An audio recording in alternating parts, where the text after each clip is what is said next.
இல்ல பிரபு, நான் ஓகே. அப்போ நான் வந்து டிஸ்பிளே பண்ணிட்டுங்களா பாசுரம் அண்ட் மீனிங்? எஸ் பிரபு, கண்டிப்பா. ஹரே கிருஷ்ணா. Thank you mother. ஹரே கிருஷ்ணா. ஹரே வணக்கம். கிருஷ்ணா மாதாஜி. ஹரே கிருஷ்ணா. அனைவருக்கும் வணக்கம். எல்லோருடைய பொற்பாதங்களுக்கும் நமஸ்காரங்களை தெரிவித்துக் கொள்கிறேன். ஆண்டாள் திருவடிகளே சரணம். இந்த மார்கழி மாதத்துல வருடம்தோறும், அதாவது எப்படி ஆண்டாள் தாயார் மாதம் மும்மாரி பெய்யணுங்கிறாங்களோ, ஸோ அந்த மாதிரி ஒரு மழையாக திருப்பாவை வருடம்தோறும் நமக்கு மழை பொய்க்கிறதோ இல்லையோ, வைஷ்ணவர்களுடைய சங்கத்தினாலே நம்மளுடைய பரமேஸ்வர் பிரபு, கீதா மாதாஜி மற்றும் அவர்களுக்கு பின்புலமாக இருக்கிற, இப்போ இந்த மாதிரி ஒரு விஷயத்தை செய்யணும் அப்படின்னா அதற்கு பக்த சங்கம் எவ்வளவு முக்கியம். அதுக்கு அதுக்கு இந்த ஒரு திருப்பாவை, இந்த ஒரு 30 நாட்கள் எங்களுக்கு வந்து இப்போ துபாயில் பார்த்தீங்கன்னா 15 வருடங்களுக்கு மேலாக பரமேஸ்வர் பிரபு கோஷ்டியாக எல்லோரையும் அழைத்து கொண்டு, எப்படி அன்று ஆண்டாள் நாச்சியார் வந்து ஸ்ரீவல்லிபுத்தூரில் எல்லா பக்தர்கள் தோழிகளோடு சென்று பகவானை வேண்டி நின்றாங்களோ, அதே மாதிரி இன்னைக்கும் அவங்க ரிட்டையர்ட் ஆகி சென்னைக்கு போன பிறகும் இப்போவும் அவங்க ட்ராவல் பண்ணி துபாய்க்கு வந்து எல்லா பக்தர்களையும் அழைத்து செல்கிறாங்க. எங்களை போன்ற உங்களுக்கு ஒரு வாய்ப்பு கொடுத்து திருப்பாவையை படிக்கிற, அதை கேட்கக்கூடிய அந்த ஒரு வாய்ப்பை ஏற்படுத்தி கொடுத்த எல்லோருக்கும் மனமார்ந்த நன்றியையும் நமஸ்காரத்தையும் தெரிவித்துக் கொள்கிறேன். நேற்றைய தினம் நம்மளுடைய ஹரிகோபால் பிரபு அவர்கள் வழங்கிய அந்த 2வது பாசுரத்தினுடைய அந்த அர்த்த விசேஷத்தில் கடைசியாக அவர் ரொம்ப அற்புதமாக ஒரு விஷயம் சொல்லியிருந்தாங்க. வாழ்க்கையில் நம்ம என்ன செஞ்சாலும் இந்த இந்த ஜீவன், அதாவது மனித பிறவியில் உய்விக்கிறதுக்கான வழி, இந்த மனித பிறவிதோறும் மரணம் பிறப்பு இறப்புங்கிறதெல்லாம் தாண்டி இது உய்விக்கிறதுக்கு எது சிறந்த வழியோ அதை உணர்ந்து வாழணும், அதுதான் உத்தமம் அப்படின்னு சொல்லி அவங்க ரொம்ப அழகாக எடுத்து சொன்னாங்க.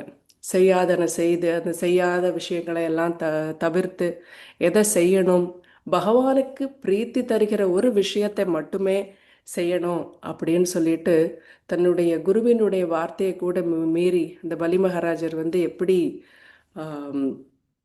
பகவானுக்கு எது பிரீத்தி அளிக்குமோ அதை வந்து அவர் செஞ்சாருன்ட்டு ரொம்ப அற்புதமாக சொன்னாங்க. ஸோ அதனுடைய தொடர்ச்சியாக இன்றைக்கு 3வது பாசுரம்.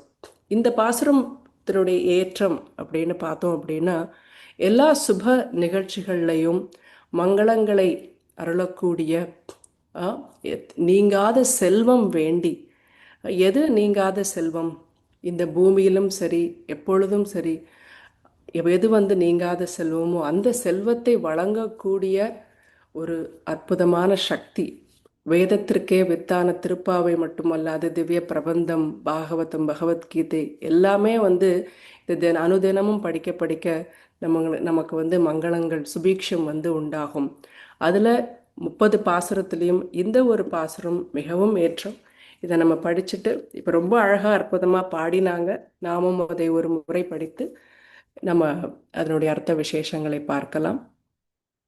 ஓங்கி உலகளந்த உத்தமன் பேர் பாடி நாங்கள் நம் பாவைக்கு சாற்றி நீராடினால் தீங்கின்றி நாடெல்லாம் திங்கள் மும்மாறி பெய்து ஓங்கு பெருஞ்சென்னல் ஊடு கயலுகள பூங்குவளை போதில் பொறிவண்டு கண்படுப்ப தேங்காதே புக்கிருந்து சீர்த்த முலை பற்றி வாங்க குடம் நிறைக்கும் வள்ளல் பெரும் பசுக்கள் நீங்காத செல்வம் நிறைந்தேலோ ரெம்பாவாய், நீங்காத செல்வம் நிறைந்தேலோ ரெம்பாவாய். ஓங்கி உலகளந்த உத்தமன் பெயர் பாட வேண்டும் அப்படின்னு ஆண்டாள் எடுத்த உடனே சொல்றாங்க. அப்போ எந்த மாதிரியான உலகத்தை பகவான் அளந்தார்? வாமனமூர்த்தியாக வந்து எந்த மாதிரியான உலகத்தை அளந்தார்? பகவானுடைய படைப்புல அந்த உலகத்திற்கு, உலகம் ஐம்பூதங்களாலான அந்த உலகத்திற்கும் குணம் உண்டு, இந்த படைப்பிற்கும் குணம் உண்டு அப்படின்னு சொல்லிட்டு பார்த்தோம் அப்படின்னா, திவ்ய பிரபந்தத்தில் திருமழிசை ஆழ்வார் ஒரு இடத்துல இந்த உலகத்தை பற்றி ரொம்ப அற்புதமாக ஐம்பூதங்களால் ஆன அந்த உலகத்தை பற்றி சொல்லும் பொழுது, பூனிலாய வைந்துமாய் புணர்களின்ற நான்குமாய் தீனிலாய மூன்றுமாய் சிறந்த காலி ரெண்டுமாய் மீனிலாய தோன்றுமாகி வேறு வேறு தன்மையாய் நீனிலாய வண்ணம் நின்னம் யார் நினைக்க வல்லரே அப்படின்னு சொல்லிட்டு இந்த பூமியினுடைய அந்த குணத்தை சொல்றாங்க. அதாவது பூமிக்கு 5 குணங்கள், நீருக்கு 4 குணங்கள், தீக்கு 3 குணங்கள். எதெல்லாம் அந்த குணம்? பூமிக்குன்னு பார்த்தோம்னா சப்தம், ஸ்பர்ஷம், ரூபம், ரசம், கந்தம். அப்போ அடுத்தடுத்த மற்றைய பஞ்சபூதங்களுக்குள்ள ஒவ்வொன்றா இருக்கிற மற்ற இதுக்கு பார்த்தோம் அப்படின்னா ஒவ்வொரு குணங்கள் குறையும். அப்படியாக ஆகாயத்துக்கு சப்தம் மட்டுமே உண்டு. இப்படியான இந்த அற்புதமான உலகத்தை அளந்தமையால் அவர் உத்தமரா அப்படின்னு பார்த்தோன்னா, அதெல்லாம் தாண்டி உலகத்தை அளந்ததையெல்லாம் தாண்டி உளம் அளந்ததால் அவர் உத்தமர். உலகத்தை கூட அளந்துடலாம், ஆனால் நம்மள மாதிரி ஜீவன்களுக்கு உலகம் உள்ளம்தான் இல்லையா? மனக்கோட்டை கட்டிக்கிட்டு நாமளே ஒரு வாழ்க்கையை சித்தரித்து கொண்டு பகவானை விட்டு விலகி இருக்கிற நமக்கு உள்ளம்தான் உலகம். அப்போ இந்த உலகத்தை அளந்தமையால் அவர் உத்தமர். அப்போ அப்படியான உத்தமர் பற்றி நம்ம இந்த கதையில் பலி சக்கரவர்த்தியினுடைய கதையை பார்த்தோன்னா, 3 அடி நிலம் கேட்டு பலி சக்கரவர்த்தியிடம் வாமனமூர்த்தி சென்ற சமயம் ஒரு க்ஷணத்தில் என்ன பண்ணிட்டாரு? 1 அடியால் உலகத்தை அளந்துடுறாரு. ஈரடியால் பிரபஞ்சத்தை எல்லாம் அளந்துட்டு 3ஆவது அடி எங்கே வைக்கிறது அப்படின்னு அவங்க பார்க்கும்போது, பலி சக்கரவர்த்தி பக்கத்திலே தானே நிற்கிறார் இல்லையா? வாமனமூர்த்தி பக்கத்தில். அப்போ உலகத்தை அளக்கும்போது சக்கரவர்த்தியும் சேர்ந்து தான் அவர் நிச்சயமாக அளந்திருப்பார். ஆனால் இந்த இடத்துல பார்த்தோம் அப்படின்னா, இப்போது பலி சக்கரவர்த்தி நினச்சாராம், தான் மற்றவர்களை காட்டிலும் தனி, உயர்ந்தவன், எல்லோருத்திற்கும் உரிமையாளன் அப்படின்னு அப்படின்னு அந்த பூமியோட கூட ஒன்றிருக்காமல் தான் தனித்து தன்னை காட்டிக்கொண்டதுனால அவரை பகவான் அழக்கலையாம். அப்புறம் இந்த 3ஆவது அடி எங்கே வைக்கணும்னு தன்னை பார்த்த மறு க்ஷணத்திலே பலி மகாராஜர் தன்னையும் தன்னோடு ஏற்றுக்கொள்ள வேண்டும் அப்படின்னு சொல்லிட்டு தன்னுடைய உள்ளத்தையும் கொடுத்து சரணாகதி அடைகிறாரு. ஸோ அந்த உள்ளத்தை அளந்ததுனால அவர் உத்தமன். ஸோ இப்படி எண்ணில்லாத ஜீவன்கள் அவரை விட்டு, நம்ம எல்லாரும் அவரை விட்டு பிரிந்து நமக்குன்னு ஒரு பாதையை வகுத்து இந்த ஜட உலகத்தில் நம்ம தெரிஞ்சிட்டு இருந்தாலும் பரமாத்மாவாக நம்மோடு இருந்து எப்பொழுதும் இந்த ஜீவன் எப்போ எல்லாவற்றையும் விட்டு தன்னையே பார்க்கிற அந்த ஒரு தருணம் எப்பொழுது வருமோ அப்படின்னு பகவான் நமக்காக ஹிருதயத்தில் இருந்து காத்துக்கிட்டே இருக்கிறாரு. அப்போ அப்படியான ஒரு உத்தமனை, ஏன்னா இப்போ இந்த பூமியில் பார்த்தோம் அப்படின்னா ஒருத்தங்களோட சண்டையோ சச்சரவோ ஏதோ ஒன்று வந்துச்சுன்னா அவ்வளோதான், அந்த பந்தம் அப்படியே விட்டுட்டு போயிடும் இல்லையா? திரும்பவும் மன்னித்து ஒருவரை ஏற்றுக்கொள்வதுங்கிறது பெரிய விஷயம் இல்லையா?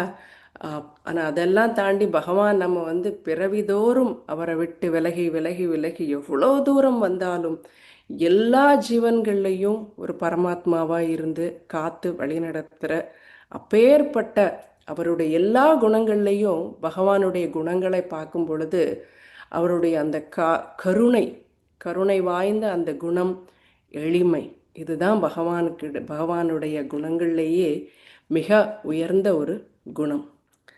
அப்போ போன பாசுரத்தில் நம்ம பார்த்தோம் அப்படின்னா, நெய்யுண்ணோம் பாலுண்ணோம் மையிட்டெழுதும் எதுவுமே வேண்டான்னு சொல்கிறாங்க ஆண்டாள் நாச்சியார் இல்லையா?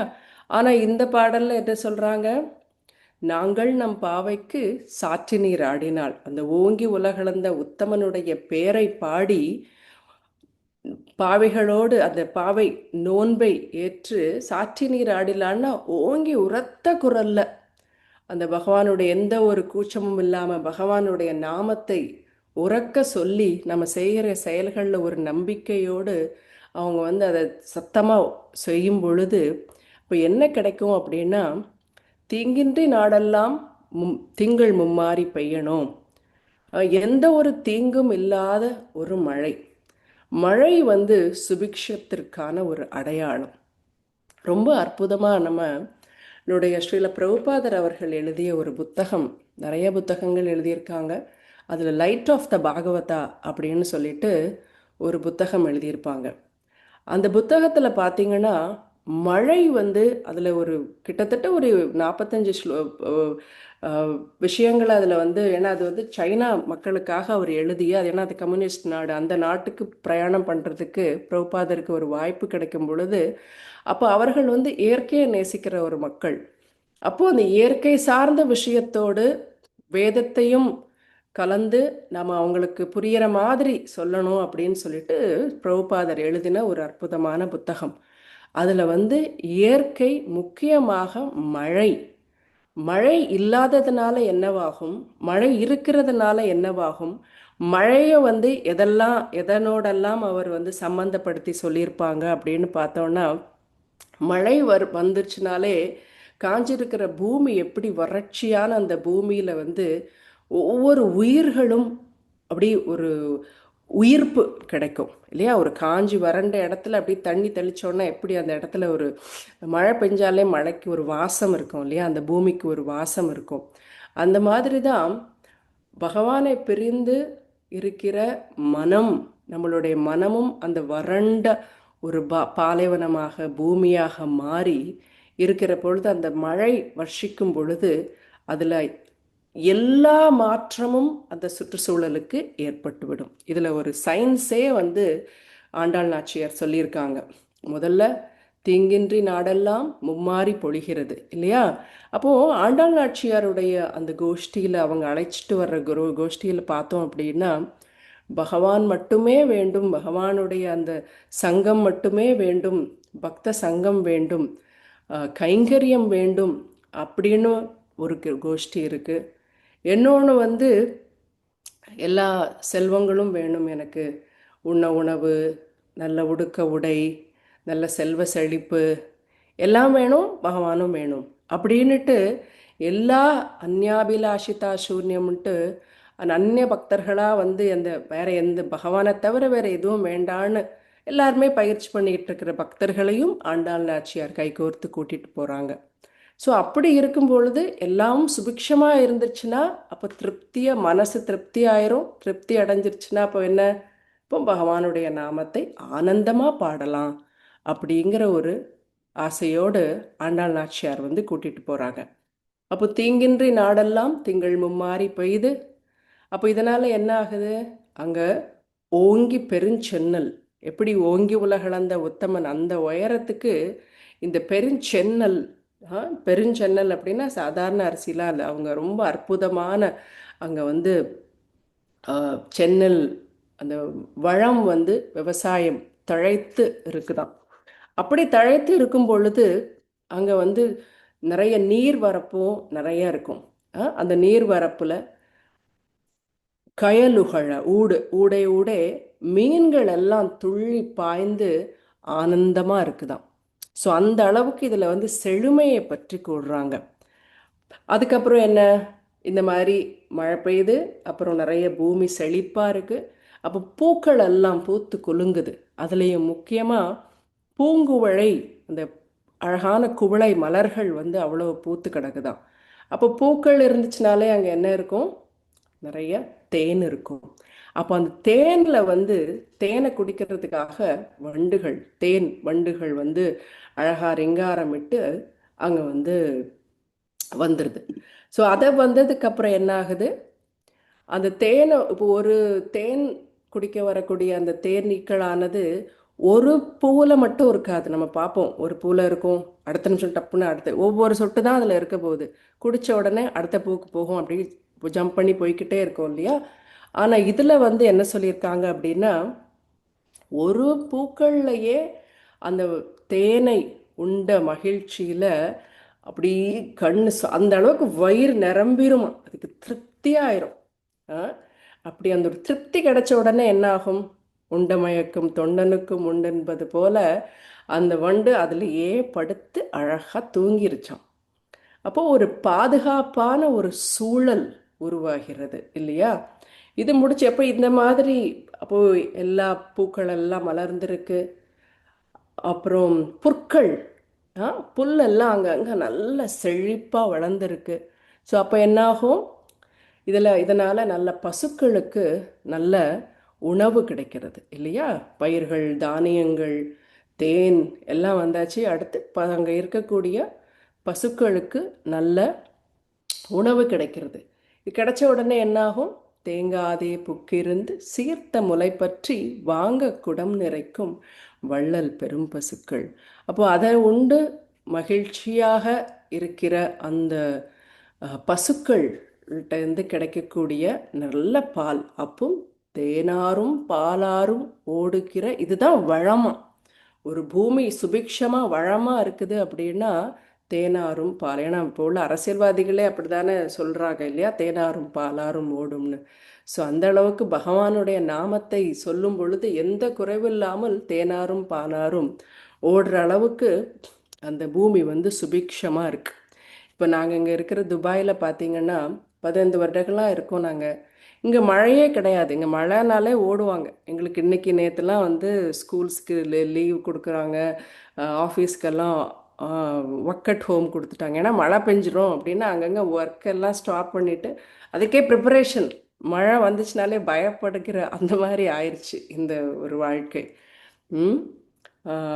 அதை வந்து மகிழ்ச்சியாக ஏற்றுக்க முடியலை. ஏன்னா நாங்கள் இருக்கிற இடம் வந்து பாலைவனம் இல்லையா, நம்ம ஊர் அப்படி இல்லை. அதனால தான் இந்த இடத்துல ஆண்டாள் நாச்சியார் தீங்கின்றி மழை பெய்யணும், மும்மாறி மழை பெய்யணும். 1ஆம் தேதி பெஞ்சுன்னா அடுத்த 9 நாட்களும் அந்த பூமி வந்து நீரை உறிந்து கொள்றதுக்கான ஒரு தருணம். அதற்கப்புறம் 11ஆம் தேதி அடுத்து ஒரு மழை, அப்புறம் 9 நாட்கள் காய வேண்டும், அடுத்து 21ஆவது நாள் அந்த மாதிரி, அப்புறம் 30ஆவது, அப்படி வந்து ஒரு கால இடைவெளியில் ஆச்சரியமான மழை வேண்டி அப்படி இருக்குமா. அந்த காலத்துலலாம் அப்படி தான் இருந்திருக்கு. ஸோ அப்படியான ஒரு மழை வேண்டும்னு ஆண்டாள் நாச்சியார் கெடுக்கிறாங்க. அப்போ இதில் வந்து ஒரு அழகான ஒரு சயின்ஸ், ஒரு என்விரான்மெண்ட் வந்து எப்படி இருக்கணும், ஒவ்வொரு உயிர்கள் பல்லுயிர் காப்பு அப்படின்னு சொல்லுவாங்க. இப்போ நான் சொன்ன மாதிரி இந்த துபாயை ஒரு எக்ஸாம்பிள் எடுத்துக்கிட்டோன்னா, இங்கே வந்து இருக்கிற நீர்நிலைன்னு பார்த்தோன்னா கடல் தான். அந்த கடலில் வரக்கூடிய தண்ணியை சுத்திகரம் பண்ணி இங்கே வந்து அவ்வளோ பூஞ்சோலையாக மாற்றிட்டாங்க. இங்கே இருக்கிற இடங்களே கார்டன்ஸ், டிஸ்கவரி கார்டன்ஸ் அப்படி தான் பேரே வச்சுருப்பாங்க. சுற்றி சுற்றி அரச மரம், ஆலமரம், வேப்ப மரம்னு இல்லாத மரமே கிடையாது. அத்தனை ஆச்சரியமாக இந்த பூமியை வந்து அவ்வளோ நல்லா மாற்றிட்டாங்க. அதனால் என்ன ஆச்சு அப்படின்னு பார்த்தோம் அப்படின்னா, ஊடு கயலுலக அந்த ஒரு விஷயம் மட்டும்தான் அங்கே இல்லையே தவிர மற்றபடி எல்லா விதமான பறவைகள், கிளிகள், மைனாக்கள், இப்போல்லாம் காக்காலாம் அவ்வளோ வந்துருச்சு. சின்ன சின்ன சிட்டுக்குருவியில் இருந்து வெளியில் போனோன்னா கிச்சு கிச்சு கிச்சு கிச்சுன்னு அத்தனை அற்புதமாக ஒரு பிருந்தாவனமாகவே மாறிடுச்சுன்னு சொல்லலாம். அப்போ எதனால் இப்படி? அந்த மரங்கள் எல்லாம் வரும் பொழுது அதற்கான அதில் வாழக்கூடிய அந்த பல்லுயிர் பாதுகாப்பு பெருகுகிறது, பல்லுயிர் வந்து பெருகிறது. அப்போ அந்த பல்லுயிர் எல்லாம் பெருகும் பொழுது அந்த பூமிக்கே உள்ள ஒரு வளம், எக்கோசிஸ்டம்னு சொல்லுவாங்க இல்லையா, ஒரு உயிர் வந்து மற்றொரு உயிருக்கு உணவாகிறது. ஸோ அதில் ஒரு பேலன்ஸ் கிடச்சிரும். யாரும் வந்து ஒரு ரஜோகுணத்தோட மற்ற உயிரினங்களை அடித்து அந்த மாதிரி இல்லாமல் அந்த ஒரு சிஸ்டம் வந்து ரொம்ப ஆச்சரியமாக இருக்கும். ஸோ இப்படியாக நம்மளுடைய ஒரு அமைப்பு வந்து பூமியில் ஏற்படுது. அப்போ இப்படி இருக்கும்போது அதனால தான் சில பிரபுபாதர் அவர்கள் சொல்லும் பொழுது, ஒரு காணி நிலம் இருந்தாலே போதும் ஒரு மனிதன் வந்து வாழ்க்கையை வாழ்ந்து விடலாம் அப்படின்னு சொல்லுவாங்க. இதுக்கு ரொம்ப ஆதாரமாக நம்மளுடைய பகவத்கீதையில் பகவான் கிருஷ்ணர் வந்து கர்மயோகத்தில் ஒரு அற்புதமான ஒரு ஸ்லோகத்தில் வந்து இதை எடுத்து சொல்லியிருக்காங்க. எப்படி வந்து அன்னம் வந்து எப்படி ஜீவன்களுக்கு ஆதாரம், அன்னாத் பவதி பூதானி பர்ஜன்யாத் அன்ன சம்பவக யஜ்ஞாத் பவதி பர்ஜன்யோ யஜ்ஞ கர்ம சமுத்பவக. மழையால் தோற்றுவிக்கப்படும் தானியங்களால் எல்லா ஜீவன்களின் உடல்களும் வாழ்கின்றன. யாகத்தால் மழையும் விதிக்கப்பட்ட கடமைகளால் யாகமும் உண்டாகின்றன. இந்த ஸ்லோகத்தில் ரொம்ப அற்புதமாக பிரபுபாதர் வந்து பொருளுரை கொடுத்துருக்காங்க. ஏன்னா இந்த இதுலேயும் நம்ம பார்க்கக்கூடிய இதில் இந்த மழை, அன்னம் இதெல்லாம் எவ்வளோ முக்கியம், இது பகவான் கொடுக்குறாரு, அது மனிதனுக்கு எவ்வளோ தேவைங்கிறத கனெக்ட் பண்ணுறதுனால இந்த இதில் உள்ள பொருளுரையை நம்ம வாசிக்கலாம். தானியங்களும் காய்கறிகளுமே உணவுப் பொருட்களாகும். மனிதன் பலவிதமாக தானியங்களையும் காய்கறிகளையும் பழங்களையும் உட்கொள்கிறான். மிருகங்களோ புல், இலை, தானிய கழிவுகள் மற்றும் காய்கறி கழிவுகள் முதலியவற்றை உண்கின்றன. மாமிசம் உண்ணும் பழக்கம் உடையவர்களும் மிருகங்களை உண்பதற்கு தாவரங்களின் உற்பத்தியையே நம்பியிருக்க வேண்டும். எனவே இறுதியில் பார்த்தால் நாம் மிக பெரிய தொழிற்சாலைகளை நம்பி வாழ்வதில்லை, விவசாய நிலத்தையே நம்பி வாழ்கிறோம். இத்தகு விவசாய உற்பத்தி தேவையான அளவு மழையை நம்பி உள்ளது. இந்த மழை தேவர்களான இந்திரன், சூரியன், சந்திரன் போன்றவர்களால் கட்டுப்படுத்தப்படுகிறது. அவர்கள் அனைவரும் பகவானின் தொண்டர்களே. யாகங்களால் இறைவனை திருப்தி செய்ய முடியும். எனவே இவற்றை செய்யாதவன் பஞ்சத்தையே காண்கிறான். இது இயற்கையின் நியதி. எனவே யாகங்கள், குறிப்பாக இந்த யுகத்திற்கு பரிந்துரைக்கப்பட்ட சங்கீர்த்தன யஜ்ஞம், நமது உணவு பற்றாக்குறையை தீர்ப்பதற்காகவாவது செய்தாக வேண்டும். எவ்வளோ ஆச்சரியமா வந்து பிரபுபாதர் நமக்கு சொல்லியிருக்காங்க. அதாவது விவசாயம் எவ்வளோ முக்கியம், இந்த பல்லுயிர் காப்பு எவ்வளோ முக்கியம். அப்போது உணவு பற்றாக்குறையை தீர்ப்பதற்காகவாவது சங்கீர்த்தன யஜ்ஞம். அதனால தான் இல்லை ஆண்டாள் நாச்சியார் ஒன்றுமே செய்ய வேண்டாம், பகவானுடைய உத்தமமான அந்த பெயர்களை போற்றி பாடினாலே நமக்கு வந்து எல்லா சுபிக்ஷமும் உண்டாகும் அப்படின்னு சொல்லிட்டு ரொம்ப அழகாக இதில் வந்து கொடுக்குறாங்க. அப்போது இதில் கடைசியாக அவங்க சொல்லும்போது தேங்காதே புக்கிருந்து சீர்த்த முளை பற்றி, ரொம்ப சிறப்பான அந்த முளைகளை பற்றுவதற்கு அந்த கோபர்கள் வந்து போய் மடி தொட்ட உடனேயே பால் வந்து குடம் குடமாக நிறைக்குமா. அப்படி கொடுக்கிற அந்த வள்ளல் பெரும் பசுக்கள். பகவானுடைய நாமத்தை சொல்லும் பொழுது பகவானுக்கு உத்தம ஸ்லோகா அப்படின்னு ஒரு பெயர் உண்டு. உத்தமமான அந்த வார்த்தைகளை தேர்ந்தெடுத்து பகவானை போற்றுவதனால அவருக்கு வந்து உத்தம ஸ்லோகான்னு சொல்லுவாங்க. இந்த இடத்துலையும் ஆண்டாள் நாச்சியார் ரொம்ப உத்தமமான தேர்ந்தெடுத்த வார்த்தைகளால ஒவ்வொருத்தரையத்தையும் கொண்டாடுறாங்க இல்லையா. இந்த இடத்துல வெறும் பசுக்கள், வாங்கக்கூட நிறைக்கும் பெரும் பசுக்கள்னு சொல்லிடல. என்ன சொல்றாங்க? வள்ளல் பெரும் பசுக்கள். ஏன் அவங்க வள்ளல், எதனால் வந்து இப்போ பசுக்களை வந்து வள்ளல்னு சொல்கிறாங்க அப்படின்னா, அப்போது இதுக்கு ரொம்ப ஒரு ஆச்சரியமான 2 கதைகளை சொல்லணும் அப்படின்னு விருப்பப்படுறேன். இந்த பூமி, இது வந்து தேவி மகாத்மியத்தில், மகாபாரதத்தில் இருந்து தான பர்வால கொடுத்துருக்காங்க. ஒரு புக்கில் இருந்து இந்த கதைகளில் சொல்லுறேன். அதாவது இந்த உலகம் படைக்கப்பட்ட பொழுது பிரம்மதேவர் வந்து தக்ஷ பிரஜாபதிக்கு எல்லா ஜீவன்களையும் படைக்கிறதுக்கான ஒரு வேலையை கொடுக்குறாரு. ஸோ அப்படி அவர் வேலையை கொடுக்கும் பொழுது அவர் என்ன பண்ணுறாரு, அப்போ தேவர்கள் இருப்பாங்க, மனிதர்கள் இருப்பாங்க, மற்றும் ஏனைய உயிரினங்கள் இல்லையா. எல்லாத்தையும், உலகம் பிரபஞ்சம் அப்படின்னாலே அதில் எத்தனை விதமான உயிர்கள் இருக்கிறது. அப்போ அந்த எல்லா உயிர்களையும் என்ன செய்யணும். அப்போ தேவர்கள் வந்து அமிர்தம் தான் அவங்களுக்கு அடிப்படை. ஏன்னா உணவுல இருந்து எல்லாமே அமிர்தத்தில் என்ன கேட்டாலும் வந்து கிடைக்கும். அந்த அளவுக்கு அமிர்தத்தினால, அமிர்தத்தை சார்ந்து தேவர்களுடைய வாழ்க்கை வந்து இருக்கும். அப்போ மனிதர்களுக்கு என்ன அப்படின்னு பார்க்கும் பொழுது முதல்ல மனிதர்களுக்கு வந்து ஒரு ப்ரிஸ்கிரைப் டியூட்டின்னு விதிக்கப்பட்ட கடமைகளை முதல்ல ஒவ்வொருத்தரும் என்னென்ன பண்ணணும்னு அதெல்லாம் இது பண்ணுறாரு. அப்போ அவங்க எதை சார்ந்து இருக்கணும் அப்படின்னு பார்க்கும் பொழுது, அப்போது அவங்க வந்து யஜ்ஞத்தின் மூலமாக, இப்போது அதுக்கு சார்ந்து இருக்கிற அந்த தேவர்களை மகிழ்வித்து இல்லையா. அப்போ சந்திரன், சூரியன் இவங்க எல்லாம் தேவர்கள். அப்போ அவங்களை மகிழ்விக்கிற விதமாக இப்படியே ஒரு சிஸ்டம் வந்து அவர் ரெடி பண்ணுறாரு. அப்போ யஜ்ஞம் செய்யணும் அப்படின்னா அதுக்கு என்ன பண்ணணும் அப்படின்னு அவர் ஆழ்ந்து யோசிச்சுட்டு இருக்கும்போது பக்கத்திலேயே அந்த அமிர்தம் இருக்கிறதா. அந்த அமிர்தத்தை எடுத்து அப்படி குடிக்கிறாரு. பருகின மறுகணம் அப்படியே ஒரு ஆனந்தத்தில் ஒரு நறுமணம் மிக்க ஒரு ஏப்பம், அப்படி ஒரு நல்ல ஒரு ஏப்பம் அவருக்கு வருது. இந்த ஏப்பம் வந்த உடனே அதுல இருந்து தோன்றாங்க சுரபி தாய், சுரபிங்கிற ஒரு பசு. அப்போ அந்த சுரபி தாய் வந்த உடனே, அந்த பசு வந்த உடனே அவருக்கு அதனுடைய அழகையும் பார்த்துட்டு ரொம்ப ஆச்சரியமாக தக்ஷ பிரஜாபதி வந்து, நான் உன்னை வந்து என்னுடைய மகளாக ஏற்றுக்கொள்கிறேன் அப்படின்னு சொல்லிட்டு, இந்த உன்னை சார்ந்து, அப்போ அவங்கக்கிட்ட இருந்து தான் அப்போ பால், தயிர், நெய் இல்லையா. யஜ்ஞத்திற்கு முக்கியமாக என்ன வேணும்? நெய் வேணும். அப்புறம் இந்த பூமி வளமாக இருக்கிறதுக்கு விவசாயம் பண்ணணும்னா காளையும் பசுவும், காளை மாடு வந்து உழவு செய்து, அப்படி இந்த ஒரு சிஸ்டமை வந்து யார் அரேஞ்ச் பண்ணுறது? தக்ஷ பிரஜாபதி உண்டு பண்ணுறாரு. மனிதன் வாழ வேண்டுமென்றால் அவனுக்கு தானியம் சிறப்பு எல்லாம் வேணும். அப்போ அது எதை சார்ந்து இருக்க வேண்டும்? பசுக்களை சார்ந்தே இருக்க வேண்டும். அப்போ யக்ஞா பெர்சானிஃபைடுன்னு சொல்கிறாங்க. யக்ஞா ஒரு ரூபமாக சுரபித்தாய் வந்து நீ வந்து இந்த பூமியில் மனிதர்களுக்கு ஒரு காப்பாக இருந்து மனிதர்களை நீ வாழ வைக்க வேண்டும் அப்படின்னு சுரபித்தாய்க்கு தக்ஷ பிரஜாபதி வந்து அவங்கள போற்றி அவங்களுக்கு இப்படி இதுதான் அந்த ஒரு அந்த தொடக்கம், பூமியினுடைய அந்த பிரபஞ்ச தொடக்கம் வந்து இப்படி தான் இருக்குது.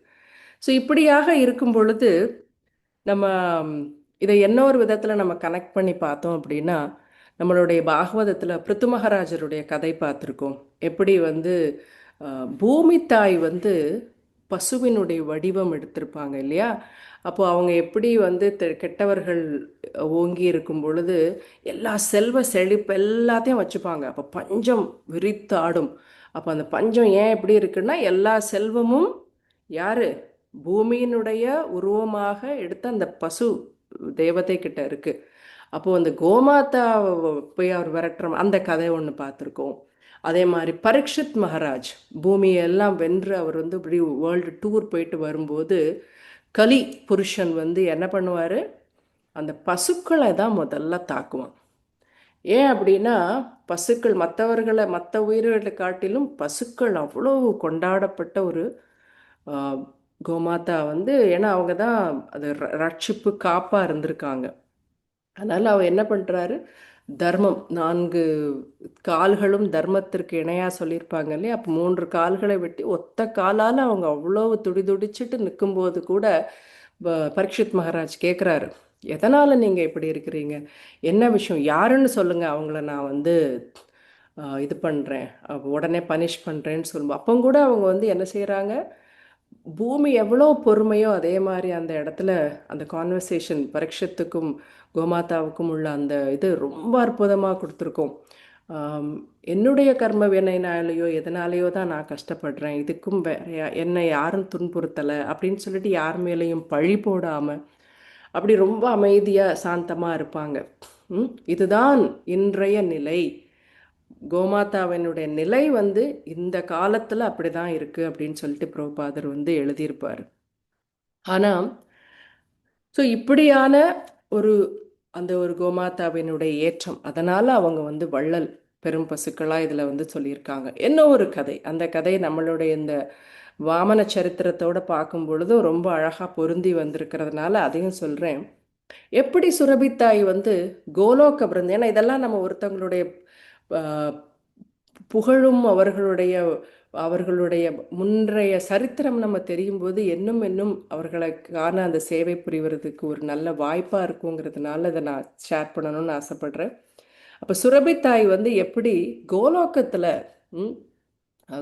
பிரம்மசமித்தாலே பிரம்மதேவர் சொல்லியிருக்காரு இல்லையா? கோலோக சுரபீரபி பாலயந்தம் நம்ம கோவிந்த ஆதிபுருஷம் தமகம் பஜாமி. அதில் எப்படி கோவிந்தன் வந்து பசுமக்களை மேய்த்து கொண்டு அவ்வளோ ஆனந்தமாக இருக்கிறாருன்ட்டு பிரம்மதேவரே சொல்லியிருக்கிறாரு.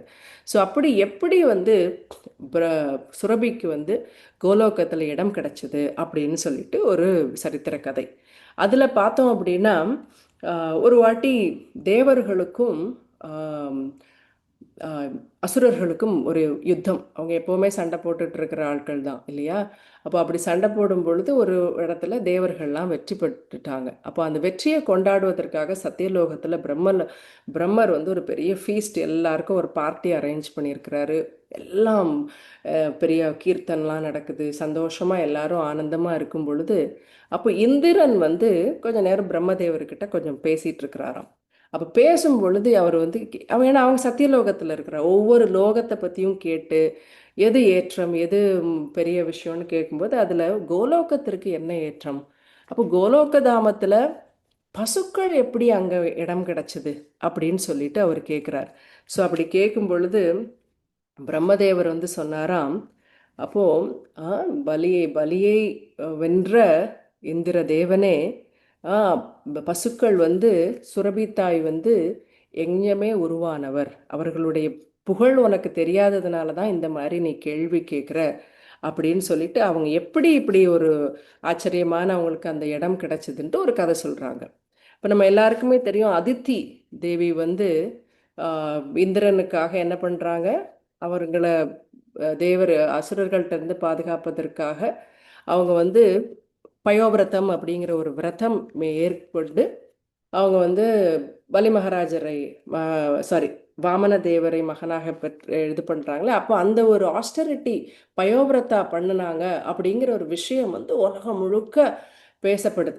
ஸோ இதை கேட்ட உடனே இந்த சுரபி என்ன பண்ணுறாங்க, நாமளும் பகவானை பிரீத்தி பண்ணுற விதத்தில் ஏதாவது ஒரு தவம் பண்ணணும் அப்படின்னு சொல்லிட்டு என்ன பண்ணுறாங்க, கைலாச மலைக்கு சென்று 11,000 ஆண்டுகள் ஒத்த காலிலே நின்று தவம் இருக்கிறாங்களாம்.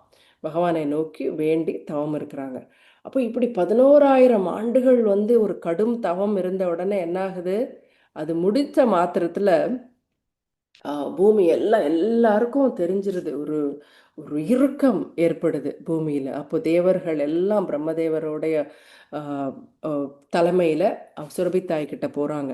இப்போ அவங்கக்கிட்ட போகும்போது அவங்க சொல்கிறாங்க, நீங்கள் செய்த அந்த தவத்தினால மிக்க மகிழ்ச்சி, என்ன வர வேண்டும் தாயே அப்படின்னு கேட்கும்போது அவங்க சொல்கிறாங்க, உங்களுக்கு மனசு திருப்தி ஆயிடுச்சுன்னா, உங்களுக்கு நான் செய்கிற விஷயம் பிரீத்தி கொடுக்கும் அப்படின்னா இதற்கு மேலே எனக்கு என்ன வேண்டும், இதுவே எனக்கு உத்தமமான ஒரு விஷயம், எனக்கு இதுக்கு மேலே எதுவும் வேண்டாம் அப்படின்னு சொன்ன உடனே எந்த ஒரு எதிர்பார்ப்பும் இல்லாமல் ஒரு பேராசையோ அது வேணும் இது வேணும் எந்த ஒரு இதுவும் இல்லாமல் நீங்கள் இவ்வளோ காலம் ஒரு தவம் பகவானை பிரீத்தி பண்ண வேண்டும்ங்கிற ஒரே காரணத்தினால ஒரு தவம் இருந்திருக்கீங்க.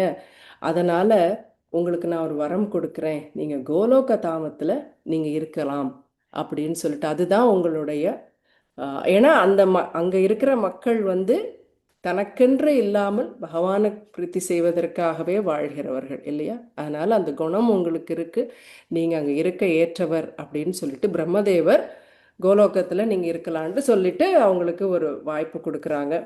ஸோ இப்படி அதை இந்த விஷயத்தை இந்திரனுக்கு சொல்லி பிரம்மதேவர் வந்து என்ன பண்ணுறாரு, அந்த கதையை சொல்கிறாரு. ஸோ இப்படியான ஒரு பசுக்கள் வந்து வள்ளல் பெரும் பசுக்கள் இல்லையா. அப்போ எவ்வளோ முக்கியம் இந்த சயின்ஸை வந்து ஆண்டாள் நாச்சியார் சொல்லும் பொழுது, மழை பெய்து அதனால் பூமி வர்ஷித்து இல்லையா, தானியங்கள் தனங்கள் எல்லாம் பெருகி, ஸோ இப்படி எல்லா செல்வமும் பெற்று மக்கள் வந்து ஆனந்தமாக இருக்கிறாங்க. அப்போ கடைசியாக அவங்க முடிக்கும்போது நீங்காத செல்வம் நிறைந்தேலோ ரெம்பாவாய்.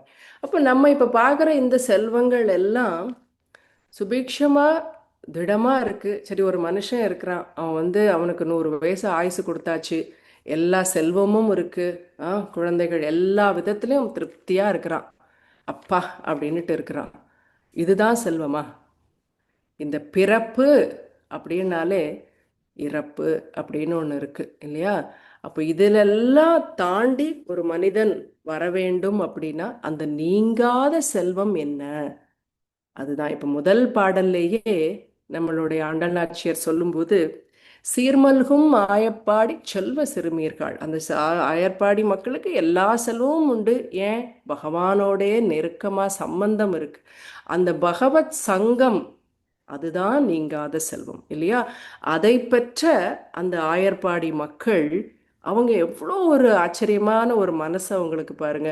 சரி, நம்ம கூட இருக்கிற பக்தர்கள் இல்லையா, இப்போ பகவான் ஸ்ரீகிருஷ்ணர் இன்னொரு அத்தியாயத்தில் சொல்லும்போது 4 விதமான பக்தர்கள் இருக்கிறாங்க அப்படின்னு சொல்லியிருப்பார் இல்லையா. 4 விதமான பக்தர்கள் யாரெல்லாம்? துயருற்றோர், செல்வத்தை விரும்புபவர், கேள்வியுடையோர், பூரணத்தின் அறிவை தேடுபவர், இப்படி 4 விதமான அப்போ இதில் இருக்கிற இவங்களோட கோஷ்டியிலையும் விதவிதமான மக்கள் இருக்கிறாங்க. அவங்களுக்கு எல்லாம் கிடைக்கட்டும், எல்லா செல்வமும் கிடைக்கட்டும் அப்படின்னு வெளி உலகத்தாருக்கு அதை வேண்டி நின்ற போதும் உள்ளார அவங்க வேண்டிக்கக்கூடிய அந்த மழை என்னது? பகவானுடைய கருணை மழை. அதுதான் நீங்காத செல்வம். பகவானுடைய பொற்பாத அந்த ஒரு சரணாகதி, அப்படிங்கிற ஒரு செல்வம், பக்த சங்கம்ங்கிற ஒரு செல்வம், இதைத்தான் உள்ளார அவங்க வேண்டிட்டு இருக்கிறாங்க. அதே மாதிரி அந்த பூமி செழித்து இருக்கணும் அப்படின்னு, இந்த பயிர்கள் தானியங்கள் எல்லாம் செழிப்பாக இருக்கணும்னு சொல்கிறது என்ன விதத்தில் பார்க்கலாம் அப்படின்னா, சத்துவ குணத்தால் நிரம்பி இருக்கணும். இந்த பூமியில் மக்கள் வந்து சத்துவகுணம், சுத்த சத்துவ குணத்தில் நிரம்பி இருக்கணும்.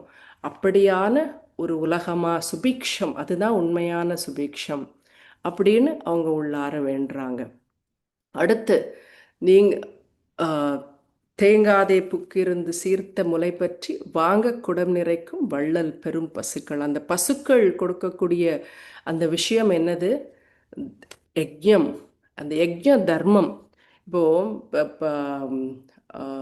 ஆறாவது கீதா உபனிஷத்துல வந்து சர்வோபனிஷதோ காவோ அப்படின்னு எல்லா உபனிஷத்துகள்லையும் கீதை வந்து ஒரு பசுவிற்கு ஒப்பாக வந்து சொல்லுவார். அதோட கறக்கிற வந்து பகவான், அந்த பாலை பருகிறவர் யாரு? அர்ஜுனன் அப்படின்னுட்டு பசுவுக்கு ஒத்ததாக வந்து அந்த உபனிஷத்துக்களை சொல்லுவாங்க. அப்போ அதில் இருக்கக்கூடிய அந்த பால் என்னது? அந்த வளம் என்னது? தர்மம், யஜ்ஞ தர்மம். அப்போ நீங்காத செல்வம்ங்கிறது என்ன? சங்கீர்த்தன யஜ்ஞம். இந்த உலகம் தழைத்து ஓங்க வேண்டும் அப்படின்னா இதுதான் உண்மையான நீங்காத செல்வம். இந்த செல்வம் எல்லோருக்கும் எப்பவும் நிரம்பி இருக்கணும் அப்படின்னு சொல்லிட்டு ஆண்டாள் நாச்சியார் ரொம்ப ஆச்சரியமாக இதில் வந்து தன்னுடைய இந்த பாசுரத்தில் வந்து சொல்கிறாங்க. அப்போது கடைசியாக இதை முடிக்கும் பொழுது பகவத் சங்கல்பம், பகவானுடைய திருவடி சரணாகதி, குருவினுடைய கருணை, உபதேசம், எல்லாவற்றிற்கும் மேலாக பக்த சங்கம். ஏன்னா எல்லா பக்தர்களை பற்றியும் நம்ம பார்த்தோம் அப்படின்னா, இப்போது குபேரனுடைய பிள்ளைகள், அந்த நம்ம கதை எல்லாருக்குமே தெரியும், தாமோதர லீலை.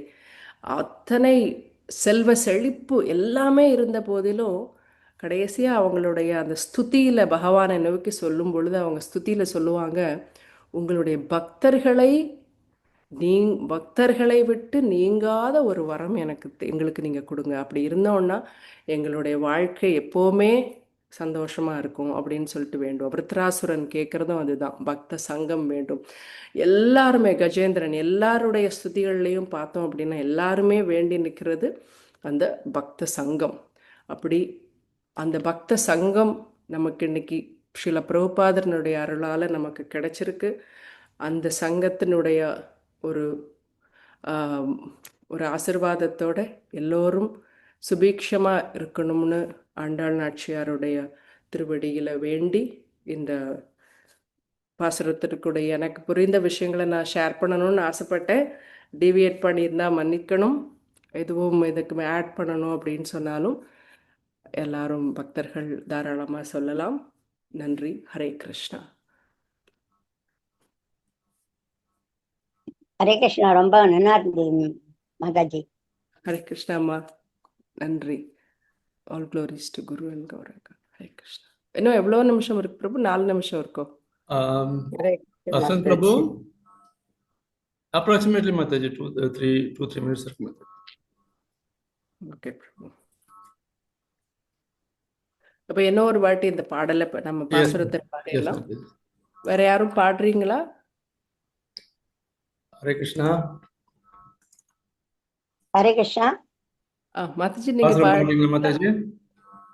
பாடு. ஓங்கி உலகளந்த உத்தமந்தன் பேர் பாடி, ஓங்கி உலகளந்த உத்தமன் பேர் பாடி, நாங்கள் நம் பாவைக்கு சாற்று நீராடினால் தீங்கின்றி நாடலாம். திங்கள் மும்மாறி பெய்து போங்கு பெரும் சென்னல் ஓடு கயலுகள பொங்குவளை பொதில் போரி பண்டு கண்படுப்ப தேங்காதே புக்கிருந்து சீத்த முல்லை பற்றி வாங்க குடம் நிறைக்கும் வள்ளல் பெரும் பசுக்கள் நீங்காத செல்வம் நிறைந்தேலோரெம்பவாய்.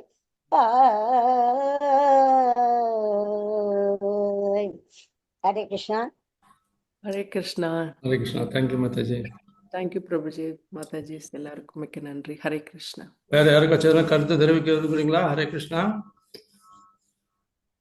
அப்படி எதுலனாக்கா we will leave from this இந்த ரூமை விட்டுட்டு we can go to the main room. Hare Krishna. Thank you. Thank you Hare Krishna Mataji. Hare Krishna. Mataji ரொம்ப அருமையா எக்ஸ்பிளைன் பண்ணீங்க மாதாஜி. கிளாஸ் ரொம்ப நல்லா இருந்தது மாதாஜி. தேங்க்யூ பிரபுஜி. ஹரே கிருஷ்ணா மாதாஜி. ரொம்ப நன்றி மாதாஜி. ஹரே கிருஷ்ணா பிரபு. மிக்க நன்றி. ஹரே கிருஷ்ணா. ஹரே கிருஷ்ணா மாதாஜி. மிக்க நன்றி